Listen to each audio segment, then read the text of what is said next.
Hi everyone, in this video I want to discuss if there is a pharmacological intervention for the management or treatment of varicose veins. As you know, varicose veins can cause pain in the limbs. This pain can be increased with daily activities.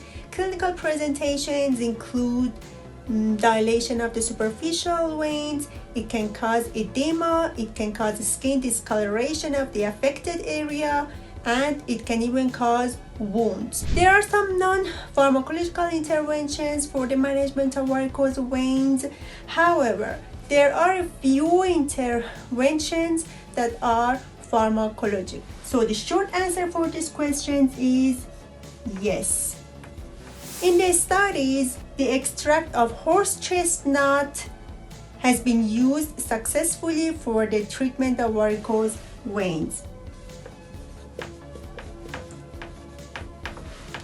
So, horse chestnut is a herbal medicine that can be used successfully in this regard with dosing of 300 milligrams twice daily of its extracts.